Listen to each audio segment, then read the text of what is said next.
Hello again, ladies and gentlemen.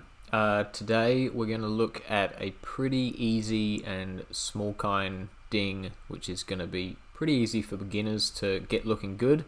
Pretty straightforward, nothing too complicated. A perfect sort of ding to start out if you're new to this kind of thing, or if you're just trying to touch up some boards at home. This is the kind of thing that you can definitely achieve at home. So here it is, small crack in the rail. It has had a solar res repair before, so that has failed. Our customer has filled it with wax because he's a numpty, so we're going to have to start by cleaning that wax out.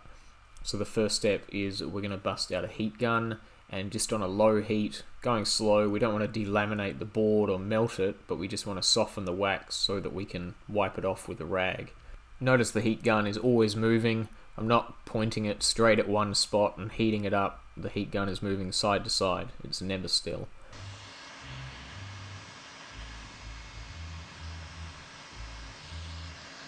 So now the wax has been wiped off with a rag, but it's still going to have like a waxy residue on it, and we don't want to be putting resin over that. So here I'm just using a wax and grease remover, or this one in particular is an engine degreaser. But it works perfectly. It removes wax, it removes grease, it removes greasy wax. Anyone who's telling you to use flour or foam from a board, sawdust, all these weird things, just get some wax and grease remover to remove your wax and grease.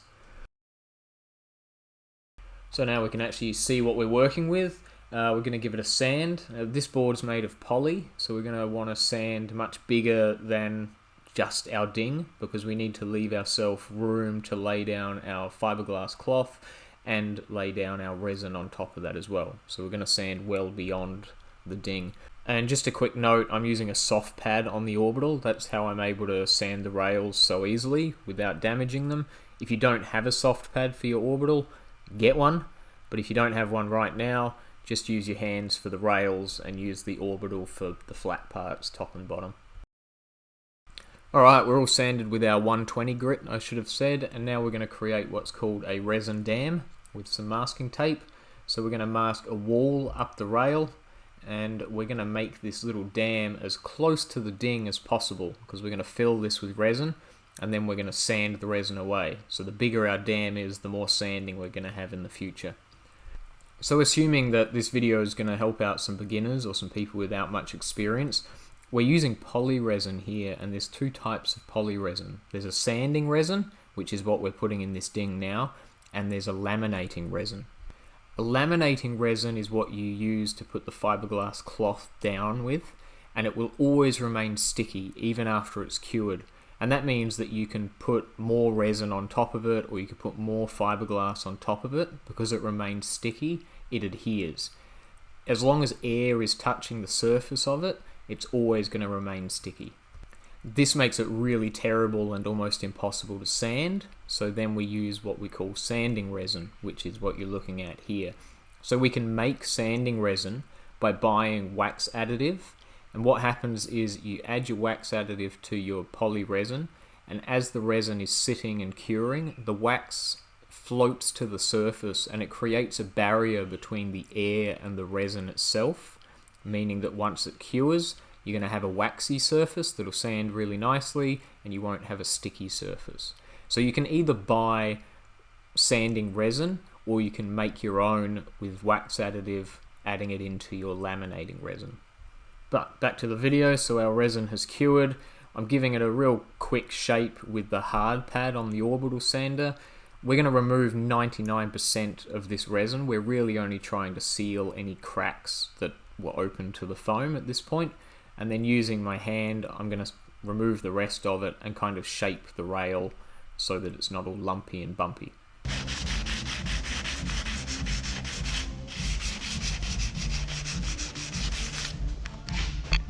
Alright, so now we're going to laminate our fiberglass cloth over our ding now that we're sanded to shape. I've blown it all off with the compressor and given it a wipe down with a clean rag so we're dust free.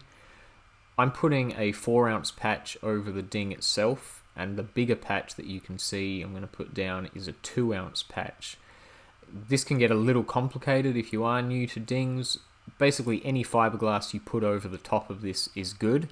If you can add 2 patches, it's going to help you later on.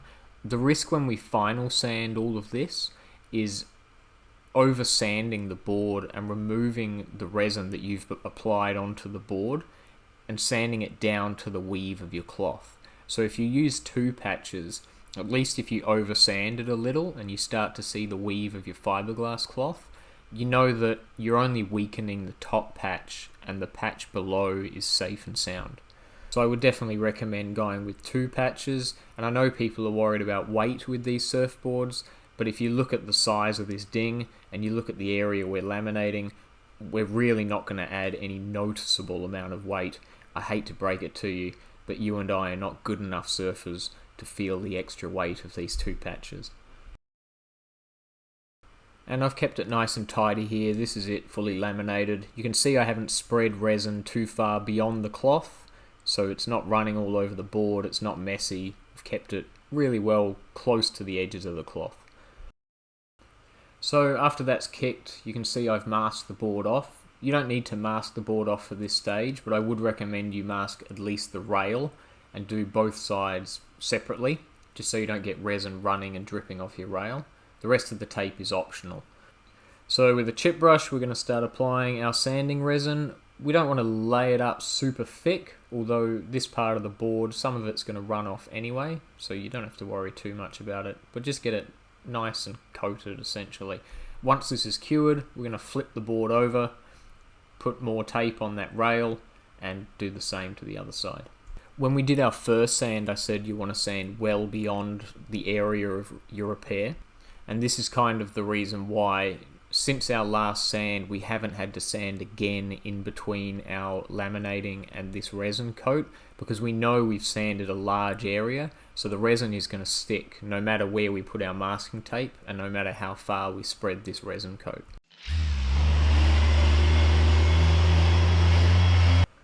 So now our resin is cured. I've got the soft pad back on the orbital so I can comfortably sand the rail. I'm using 240 grit here, so not only am I sanding our repair, but I'm also sanding out all of the 120 scratchings from our previous work. Once all of our resin edges disappear and I've gone over everything with 240, I'm going to switch it up to 320 and go over everything again with the 320. Then we're going to take it outside and I'm going to start again with a wet 320 and then a wet 480. You can go as far as you want at this stage. You can go all the way to 1200 if it pleases you. Once we've done our wet sanding, we're going to bring it inside and I'm going to give it a buff. You can do this by hand, you can do it with the machine, you can not do it all.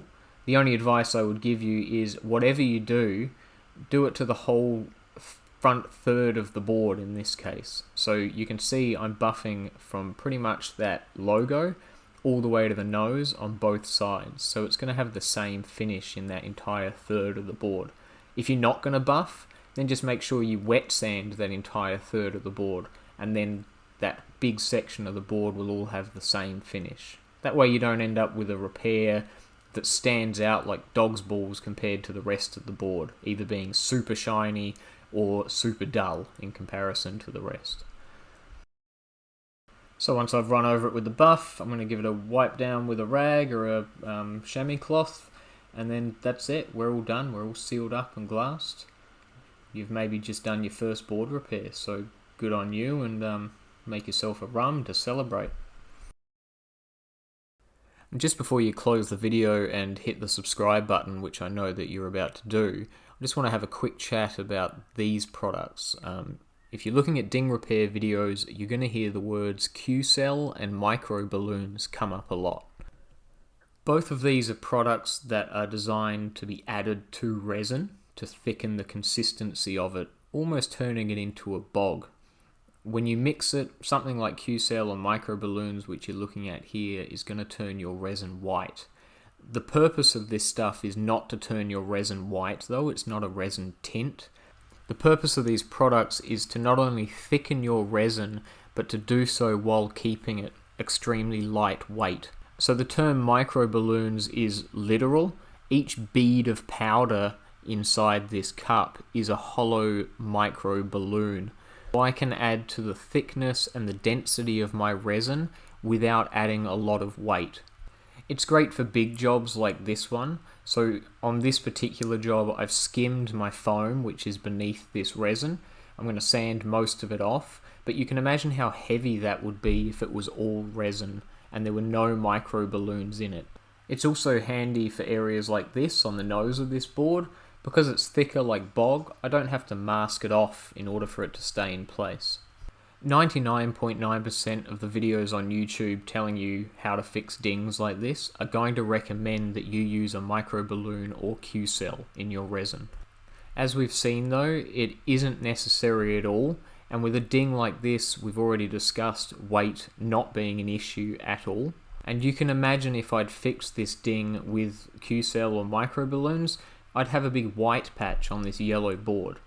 So unless you plan on painting your board and you have incredible color matching and airbrushing skills in order to hide that white patch, I want the moral of this video to be clear resin should always be your first choice unless it's something you have to paint at the end. If you can keep your resin clear, you're guaranteed a perfect color match because the color beneath your clear resin will be the original color of the board. That's my lecture. Cheers for watching. Don't forget to subscribe. Chee-hoo!